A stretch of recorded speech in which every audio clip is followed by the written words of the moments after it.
ಅವ್ರಿಗೆ ಹೇಳ್ಬಿಡು ಜನಕ್ಕೆ ತೊಂದರೆ ಕೊಡಕ್ ಬಂದ್ರೆ ಪೆಪ್ಪೆನ್ ದಾಟ್ಕೊಂಡು ಹೋಗ್ಬೇಕು ಅಂತ.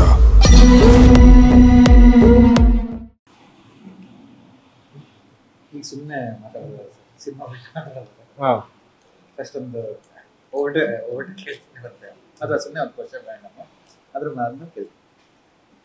ನಿಮ್ಗೆ ತುಂಬ ಇಷ್ಟವಾದ ಬೆಂಗಳೂರು ಅಂದರೆ ಕರ್ನಾಟಕದ ತುಂಬ ಇಷ್ಟವಾದ ಪ್ಲೇಸ್? ಕರ್ನಾಟಕದ ಮೈಸೂರಿಂದ ಪಾಕಿಸ್ತಾನಕ್ಕೆ ಟ್ರೈನ್ ಬಿಟ್ಟರೆ ಏನಂತ ಹೆಸರು? ಮೈಸೂರಿಂದ ಪಾಕಿಸ್ತಾನಕ್ಕೆ ಒಂದು ಟ್ರೈನ್ ಬಿಟ್ಟರೆ ಶತಾಬ್ದಿ ಮೈಸೂರು ಟು ಪಾಕಿಸ್ತಾನ ಎಕ್ಸ್ಪ್ರೆಸ್ ಈ ರೀತಿ ಮೈಸೂರು ಟು ಪಾಕ್ ಮೈಸೂರು ಪಾಕ್. ಏನಕ್ಕೆ ಸರ್ ಮೈಸೂರು ತುಂಬಾ ಇಷ್ಟ ನಿಮಗೆ? ನಾವೆಲ್ಲರನ್ನು ಅಂದ್ರೆ ಸದಾಶಿವನಗರ, ಗಾಜನೂರು ಈ ರೀತಿಯ ಫ್ಯಾಮಿಲಿ ಬಟ್ ನಿಮ್ಮ ಹೆಸರು ಮೈಸೂರು ಜೊತೆ ಜಾಸ್ತಿ ಯಾಕಂದ್ರೆ ಅದು ಬೆಂಗಳೂರು ಗಾಜನೂರ್ ಮಧ್ಯ ಇದೆ. ಮೈಸೂರಿಂದ ಬೆಂಗಳೂರಿಗೆ ಹೋಗೋದು, ಗಾಜನೂರ್ಗೆ ಹೋಗೋದು. ಶೂಟಿಂಗ್ ಟೈಮಲ್ಲೂ ತುಂಬಾ ಸಲ ಆಮೇಲೆ ಕಾಡುಗಳಿಗೆ ಹತ್ರ ಇದೆ. ಬಂಡೀಪುರ, ಕಬಿನಿ, ನಾಗರಹೊಳೆ, ಆಕ್ಚುಲಿ ವಯನಾಡು ಎಲ್ಲ ಒಳ್ಳೊಳ್ಳೆ ಕಾಡುಗಳ ಬಗ್ಗೆ ಒಂಥರ ಸೆಂಟರ್ ಇದೆ. ಆಕ್ಚುಲಿ ನೀವು ಬೀಚ್ಗೆ ಹೋಗ್ಬೇಕಂದ್ರೆ ಒಂದು 3.5 hours ಆಗುತ್ತೆ, ಬಟ್ ಅಲ್ಲಿಗೆ ಹೋಗ್ಬೋದು. ಆಮೇಲೆ ನಂಗೆ ಇನ್ನೊಂದೇನಂದ್ರೆ ಚಿಕ್ಕ ವಯಸ್ಸಿಂದ ನಮ್ಗೆ ಹಾಲಿಡೇ ಆದ್ರೆ ಮೈಸೂರಿಗೆ ಕರ್ಕೊಂಡು ಹೋಗ್ತಾ ಇದ್ದಾರೆ. ಅದನ್ನ ಮೈಸೂರ್ನ ಬರೀ ಆ ತರ ನೋಡಿ ಡೈಲಿ ಹಾಲಿಡೇ ಇದ್ದೀನಿ ಅಂತ ಒಂಥರ ಒಂದು ಫೀಲಿಂಗ್. ಸೊ ಅದಕ್ಕೆ ಮೈಸೂರು ಅಂತ ತುಂಬಾ ಇಷ್ಟ. ಆಮೇಲೆ ಅಲ್ಲಿ ಸಾಕಷ್ಟು ಜನ ಫ್ರೆಂಡ್ಸ್ ಇದ್ದಾರೆ ನಂಗೆ. ಎಲ್ಲ ಕರೆಕ್ಟ್ ಇದೆ. ಟ್ರಾಫಿಕ್ ಎಷ್ಟು ಬೇಕು ಅಷ್ಟು ಟ್ರಾಫಿಕ್ ಇದೆ, ಜನ ಎಷ್ಟು ಬೇಕು ಅಷ್ಟು ಜನ ಇದ್ದಾರೆ, ಹೋಟ್ಲ್ಗಳು ಎಷ್ಟು ಬೇಕು ಅಷ್ಟು ಹೋಟ್ಲ್ ಇದೆ, ಕೆಫೆಸ್ ಎಲ್ಲ ಒಂಥರ ರೈಟ್ ಅಮೌಂಟ್ ಅಲ್ಲಿ ಇದೆ. ಮೈಸೂರು ಮೇಬಿ ಕರ್ನಾಟಕದಲ್ಲಿ one of the best plans ಇದೆ. ಯಾವಾಗಲೇ ಎಲ್ಲರೂ ಅಷ್ಟು ವಿಶಾಲವಾದ ರಸ್ತೆ, ಕಮಾನ್ಗಳು. ಫಾರ್ ಎಕ್ಸಾಂಪಲ್ ಯುರೋಪ್ ಅಲ್ಲೆಲ್ಲ ನೋಡಿದಾಗ ಆ ಶಿಲ್ಪಗಳು ನೋಡ್ತೀವಲ್ಲ, ಅದು ಮೈಸೂರಲ್ಲಿ ನೋಡ್ತೀವಿ. ಅವ್ರು ಬಂದಾಗಿಲ್ಲ ಹಂಗೆ ಅನ್ಸ್ಬೋದು. ಇನ್ನೂ ಹೆಚ್ಚಾಗಿ ನಂಗೆ ಅನ್ಸುತ್ತೆ ಆ ಕಲ್ಚರ್ ಕಾಣಿಸುತ್ತೆ. ಕನ್ನಡದ ಊರು, ಕರ್ನಾಟಕದ ಒಂದು ಊರು, ಮೈಸೂರು ಅಂದ್ರೆ ಒಂದು ಕಲ್ಚರ್ ಇದೆ, ಆ ಕಲ್ಚರ್ ಕಾಣಿಸುತ್ತೆ. ಬೆಂಗಳೂರು ಆ ಕಲ್ಚರ್ ಇದೆ.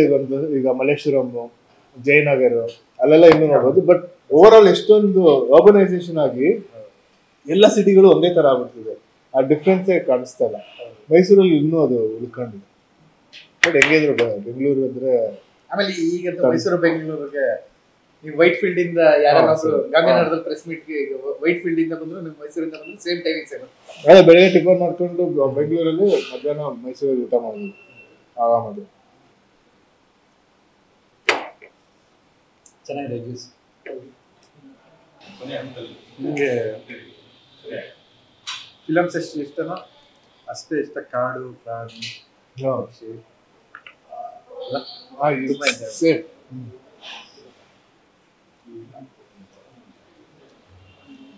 ಜೇನ್ನೊಣ ಇಷ್ಟ ಸರ್? ಜೇನ್ನೊಣ ಬಿ ಆಕ್ಚುಲಿ ಬಿ ಬಗ್ಗೆ ಏನಂತಾರ ಅಂದ್ರೆ, ನೀವು ಗಾರ್ಡನ್ ಅಲ್ಲಿ ಬಿ ಒಂದೊಂದು ಹೂವಿಂದ ಇನ್ನೊಂದು ಹೂವು ಹೋಗುತ್ತೆ. ಆಕ್ಚುಲಿ ನೀವು ಸುಮ್ಮನೆ ಅದನ್ನ ನಿಂತ್ಕೊಂಡು ನೋಡ್ಬೇಕಂತೆ. ಅದ್ ನೋಡಿದ್ರೆ ನಿಮ್ಗೆ ಒಂಥರ ಮೆಡಿಟೇಷನ್ ಫೀಲ್ ಸಿಗುತ್ತೆ. ಅದೆಷ್ಟು ಕಾರುತ್ತೆ, ಅದ್ ಹೆಂಗ್ ಹಾರುತ್ತೆ, ಎಲ್ಲಿ ಹೋಗುತ್ತೆ ಅಂತ ಸುಮ್ಮನೆ ನೋಡ್ತಾ ಇದ್ರೆ ಅದು ಮೆಡಿಟೇಟಿವ್ ಅಂತ. ನಾನು ಚಿಕ್ಕ ಹುಡುಗರಿದ್ದಾಗ ನಮ್ಮ ಹೊಲದಲ್ಲಿ ಆ ಬಾಕ್ಸ್ ಅಲ್ಲಿ ಜೇನ್ ಹಾಕ್ತಿಲ್ಲ ಮಾಮೂಲಿ ಹೊಲದಲ್ಲಿ ಅವರೇ ಒಂದೊಂದು ಲೈನ್ ಅವರೇ ಕಾಳು ಗಿಡ ಹಾಕಿರೋದು. ಏನ್ ಗಿಡ? ಅವರೇ ಗಿಡ, ಅವರೇ ಇತ್ತಿನ ಬೆಳೆ ಇದೆ. ನಾನು ಈ ಕಡೆ ಗಿಡಕ್ಕೆ ಅದೇ ಗಿಡಕ್ಕೆ ಹೋದಾಗ ಆ ಹೂವಿನ ಮೇಲೆ ಜೇನುನೊಣಗಳು ನೋಡ್ತಿದ್ದೆ ತುಂಬಾ. ನಾನು ಹೊಡಿತಿದ್ದೆ ಹೊಡಿಬೇಕಾದ್ರೆ ಒಂದಷ್ಟು ಹೂವನ್ನು ಉದುರಿಸ್ತಿದ್ದೆ. ಆಮೇಲೆ ನಮ್ಮ ಫಸ್ಟ್ ಟೈಮ್ ನಮ್ಗೆ ಹೇಳಿದ್ದು ಇದು ಮಾಡಿದ್ರೇನೆ ಕಾಯಿ ಬಿಡೋದು,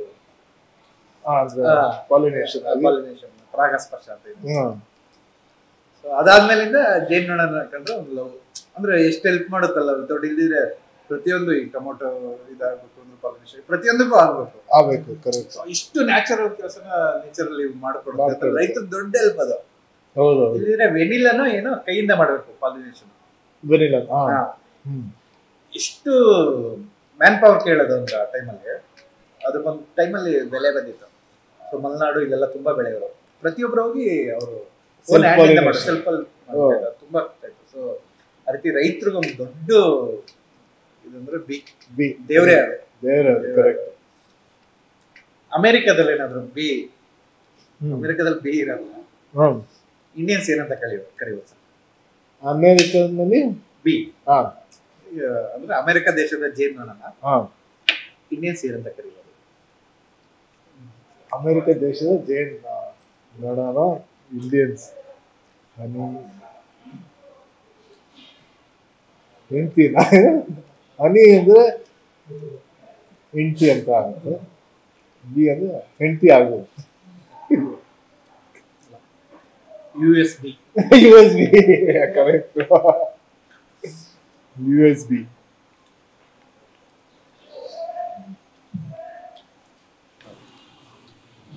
ಸರ್ ಇದೊಂಥರ ಪ್ರಿಪೇರ್ ರಿಲೇಟೆಡ್. ನಿಮ್ಮ ಪ್ರಕಾರ ಮಾಸ್ ಮತ್ತೆ ಕಲ್ಟ್ ಈ ಡೆಫಿನೇಷನ್ಸ್ ಅಂದ್ರೆ ಸೈಂಟಿಫಿಕ್ ಆಗಲ್ಲ. ಮಾಸ್ ಅಂದ್ರೆ ಮಾಸ್ ಮತ್ತೆ ಕಲ್ಟ್. ಮಾಸ್ ಅಂದ್ರೆ ಆ ಕ್ಷಣಕ್ಕೆ, ಆ ಪೀರಿಯಡ್ ಆಫ್ ಟೈಮ್ ಎಂಜಾಯ್ ಮಾಡೋದು. ಕಲ್ಟ್ ಅಂದ್ರೆ ಅದನ್ನ ಎವರ್ಗ್ರೀನ್ ಆಗಿ ಎಂಜಾಯ್ ಮಾಡೋದು, ಯಾವಾಗ್ಲೂ ಎಂಜಾಯ್ ಮಾಡೋದು ಕಲ್ಟ್ ಅಂತ. ಈಗ ಓಮು ಕಲ್ಟ್, ಯಾಕಂದ್ರೆ ಅದು ಏನೇ ಮಾಸ್ ಸಿನಿಮಾ ಆದ್ರೂ ಇವಾಗ ನೋಡೋದು ಓಮೆ, ಸೊ ಅವಾಗ ನೋಡಿದ್ವಿ ಅದೇ. ಬಟ್ ಮಾಸ್ ಸಿನಿಮಾಗಳು ಒಂದೊಂದು ಹೆಂಗಿರುತ್ತೆ ಅಂದ್ರೆ ಸಖತ್ ಖುಷಿ ಕೊಡುತ್ತೆ, ಎಲ್ಲ ಕೊಡುತ್ತೆ, ಆ ಕ್ಷಣಕ್ಕೆ ಏನ್ ಬೇಕು ಅದು ಕೊಡುತ್ತೆ. ಬಟ್ ಒಂದು ನೆಕ್ಸ್ಟ್ ಇಯರ್ 1-2 years ಆದ್ಮೇಲೆ ಅದು ಒಂದು ಸ್ವಲ್ಪ ಔಟ್ಡೇಟೆಡ್ ಆಗುತ್ತೆ. ಸೊ ಮಾಸು ಕಲ್ಟು ಆ ತರ ಅಂತ ಅನ್ಸುತ್ತೆ. ಕಲ್ಟ್ ಅಂದ್ರೆ ಒಂದು ಪಾತ್ರನ ಬ್ರೇಕ್ ಮಾಡುತ್ತೆ ಯೂಶಲಿ. ಅಂದ್ರೆ ನಾವು ಆ ಟೈಮಲ್ಲಿ ನೋಡ್ತಿರಲ್ಲ ಅದನ್ನ. ಹೋಮ್ ಟೈಮಲ್ಲಿ ಕರೆಕ್ಟ್ ಒಟ್ಟು ಹೀರೋರು ಎಲ್ಲಾದ್ರೂ ಒಳ್ಳೇದೇ ಮಾಡ್ಬೇಕು, ಅವ್ರು ಸೇವ್ ಮಾಡ್ಬೇಕು, ಆ ರೀತಿ ಇತ್ತು. ಬಟ್ ಯಾವಾಗ ನಾವು ಓಪನಿಂಗ್ ಸೀನ್ ಅಲ್ಲಿ ಒಂದು ಹುಡುಗಿನ ಕರ್ಕೊಂಡು ಟಾರ್ಚರ್ ಕೊಟ್ಟು ಅವ್ನು ಸೀರಿಯಸ್ ಇಟ್ಕೊಂಡು ಒಂದು ಹೀರೋ ಎಂಟ್ರಿ ಆಯ್ತು, ಎಲ್ಲ ಜುಮ್ ಅನ್ಬಿಟ್ಟಿದೆ. ಸೊ ಅಂದ್ರೆ ತುಂಬಾ ಪಾತ್ ಬ್ರೇಕಿಂಗ್ ಕರೆಕ್ಟ್. ತುಂಬಾ ಟೆಂಪ್ಲೇಟ್ ಗಳನ್ನ ಹಂಗೆ ಬ್ರೇಕ್ ಮಾಡ್ಬಿಡುತ್ತೆ.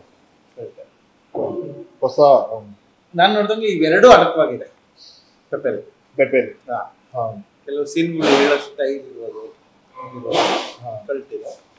ಕೆಲವು ಸೀನ್ ಅಷ್ಟೊಂದು ಇಂಟ್ರೋ ಕ್ಲೈಮ್ಯಾಕ್ಸ್. ಆಮೇಲೆ ಇದರಲ್ಲಿ ಇನ್ನೂ ಅಥೆಂಟಿಸಿಟಿ, ರಿಯಲ್ ಇರುತ್ತೆ. ಕಲ್ಟ್ ಸಿನಿಮಾಲಿ ತುಂಬಾ ರಿಯಲ್ ಲೈಫ್ ಸಿಚುವೇಶನ್ಸ್, ಆಮೇಲೆ ತುಂಬಾ ಹಾರ್ಶ್ ಆಗಿ ಆ ಸಿಚುವೇಶನ್ಸ್ ಹೆಂಗಿದೆ ಹಂಗೆ, ಏನು ಕೋಟಿಂಗ್ ಮಾಡಿದ್ರೆ ಹೆಂಗಿದೆ ಹಂಗೆ ಹೇಳ್ತಾರೆ. ನಾನು ಹೀರೋ ಕ್ಯಾರೆಕ್ಟರೈಸೇಷನ್ ಪೆಪಲ್ಲಿ ಫಸ್ಟ್ ಟೈಮ್ ನೋಡಿದ್ದೆ ಅನ್ಸುತ್ತೆ. ಅವನು ಅಂದ್ರೆ ಬಿಫೋರ್ ಬರಕ್ಕಿಂತ ಮುಂಚೆ ಅಗ್ನಿ ಇಟ್ಟಿರ್ತಾನಲ್ಲ. ಸೊ ರೀಸೆಂಟ್ ಅಥವಾ ಎಲ್ಲೂ ಯಾವ ಮೂವಿಲೂ ಆ ರೀತಿ ನೋಡಿರ್ಲಿಲ್ಲ. ಕರೆಕ್ಟ್. ಅಂದ್ರೆ ರಿಯಲ್ ಲೈಫ್ ತುಂಬಾ ಕನೆಕ್ಟ್ ಆಗ್ತಾರೆ. ನಮ್ಗೆ ಅದಕ್ಕೆ ಫ್ರೆಂಡ್ಸ್ ಇರ್ತಾರೆ, ಹಂಗೆ ಇಟ್ಕೊಂಡಿರ್ತಾರೆ. ಕರೆಕ್ಟ್. ಅದೇ ತರ ತುಂಬಾ ಚೆನ್ನಾಗಿ ತೋರಿಸಿರುತ್ತೆ. ಫೈಟು ತುಂಬಾ ಚೆನ್ನಾಗಿದೆ. ಮೀಟ್ ತೊಡೆ ಪೀಸಲ್ಲಿ ಹೊಡೆಯೋದು ಅದು ಒಂದು ಮೀಟ್ ಅಂಗಡಿಯಲ್ಲಿ, ಅದು ಮೈಸೂರಲ್ಲೇ ಹೊಡೆಯೋದು ಒಂದೇ ಶೂಟಿಂಗ್. ಓಕೆ. ಇನ್ನೆಲ್ಲ ಆಲ್ಮೋಸ್ಟ್ ಕೂರ್ಗೆ ಅನ್ಸುತ್ತಲ್ಲ ಶೂಟಿಂಗ್? ಆಲ್ಮೋಸ್ಟ್ ಎಲ್ಲ ಕೂರ್ಗೆ. ಬೆಂಗಳೂರಲ್ಲಿ ಮೋಸ್ಟ್ಲಿ 2-3 ದಿನ ಮಾಡಿರೋದು. ಬಟ್ ಇಲ್ಲಾಂದ್ರೆ ಕೂರ್ಗು ಅಥವಾ ಮೈಸೂರು.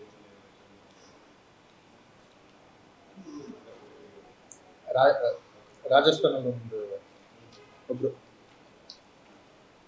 ಹೆಲಿಕಾಪ್ಟರ್ ಓಡಿಸೋರು ತುಂಬಾ ಚೆನ್ನಾಗಿ ಓಡಿಸ್ತಾರೆ, ಟೇಕಪ್ ಎಲ್ಲ ಮಾಡ್ತಾರೆ. ಇದು ಆಕ್ಚುಲಿ ಗೂಗಲ್ ಮಾಡಿದ್ರೆ ಹುಡುಗಿ ಅಂತ ಇತ್ತು. ನಾನು ಹೇಳೋದ್ರ ತಿರ್ಗಾ ಬ್ಯಾಕ್ ಲಾಸ್ಟ್ ಆಗುತ್ತೆ ಅಂದ್ಬಿಟ್ಟು ಒಬ್ರು ಅಂತ ಇದ್ದೀನಿ. ಹುಡುಗಿ ಹೇಳಿದ್ರೆ ಸುಮ್ಮನೆ ಕನೆಕ್ಟ್ ಆಗುತ್ತೆ ಜೋಕ್ಕೆ. ಅದೇ ಕಾಶ್ಮೀರ ಹೋಗ್ತಾರೆ. ರಾಜಸ್ಥಾನ ತುಂಬಾ ಚೆನ್ನಾಗಿ ಅಲ್ಲೂ ಮಳೆಗಾಡಲ್ಲಿ, ಬೆಟ್ಟ ಗುಡ್ಡಗಳಲ್ಲಿ, ಅರಮನೆಗಳಲ್ಲಿ ಚೆನ್ನಾಗಿ ನುಗ್ಗಿಸ್ಕೊಂಡಾಗ ಚೆನ್ನಾಗಿ ಓಡಿಸ್ತಾರೆ. ಅದೇ ಕಾಶ್ಮೀರ್ಗೆ ಹೋದಾಗ ದಬಾಕ ಹೋಗ್ತಾರೆ. ಏನಕ್ಕೆ ಕಾಶ್ಮೀರ್ಗೆ ಹೋದಾಗ ದಬಾಕ ಹೋಗ್ತಾರೆ. ರಾಜಸ್ಥಾನದಲ್ಲಿ ಶಕೆ ಇರುತ್ತೆ, ಆದ್ರೂ ತುಂಬಾ ಚೆನ್ನಾಗಿ ಓಡಿಸ್ತಾರೆ. ಹೆಲಿಕಾಪ್ಟರ್ನ ಕಾಶ್ಮೀರ್ಗೆ ಹೋದ್ರೆ ದಬಾಕ ಇದೆಲ್ಲ ಬ್ರೈನ್ಲೆಸ್. ಕಾಶ್ಮೀರ್ ಜಾಸ್ತಿ ಚಳಿ ಆಗ್ತಿದೆ ಅಂತ ಫ್ಯಾನ್ ಆಫ್ ಮಾಡಿ. ಜಾಸ್ತಿ ಚಳಿ.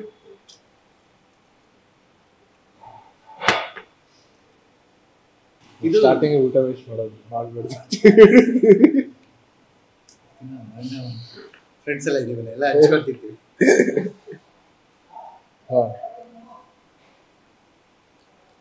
ಇದು ಲಾಕ್ಡೌನ್ ಸಿನಿಮಾ ಅಂದ್ರೆ ಲಾಕ್ಡೌನ್ ಟಚ್ ಆಗಿದೆ ಇದಾ ನಮ್ ಲೈಫಲ್ಲಿ ಹೇಗೆ ಕ್ರಿಸ್ತ ಪೂರ್ವ ಅಂತ ಇದೆಯೋ ನಮ್ ಲೈಫಲ್ಲಿ ಲಾಕ್ಡೌನ್ ಇದೆ. ಎಸ್ಪೆಷಲಿ ಫಿಲಮ್ ನಾವು ಮಾತಾಡ್ತೀವಿ ಅದು ಲಾಕ್ಡೌನ್ ಬಿಫೋರ್ ಲಾಕ್ಡೌನ್ ಸ್ಟಾರ್ಟ್ ಆಗಿರೋದು ಅಥವಾ ಬಿಸ್ನೆಸ್ ಇರೋದು ಏನೋ ಒಂದು ಇದು ಲಾಕ್ಡೌನ್ ಮಧ್ಯೆ ಸಿಗಾಕೊಂಡಿತ್ತು ಅನ್ಸುತ್ತಲ್ಲ. ಇದು ಲಾಕ್ಡೌನ್ ಅಂದ್ರೆ ಫಸ್ಟ್ ಲಾಕ್ಡೌನ್ ಆದ್ಮೇಲೆ ಸ್ಟಾರ್ಟ್ ಮಾಡಿದ್ದು. ಫಸ್ಟ್ ಲಾಕ್ಡೌನ್ ಆದ್ಮೇಲೆ ಸ್ಟಾರ್ಟ್ ಮಾಡಿದ್ದು. ಆಮೇಲೆ ಸೆಕೆಂಡ್ ಲಾಕ್ಡೌನ್ ಟೈಮಲ್ಲಿ ಒಂಚೂರು ಸ್ಟಾಪ್ ಆಗುತ್ತೆ ಒಂದ್ ಸ್ವಲ್ಪ ದಿನ, ಎಲ್ಲ ಪಿಕ್ಚರ್ ಹೆಂಗ್ ಮಾಡ್ತಾರೆ ಅದೇ ತರ.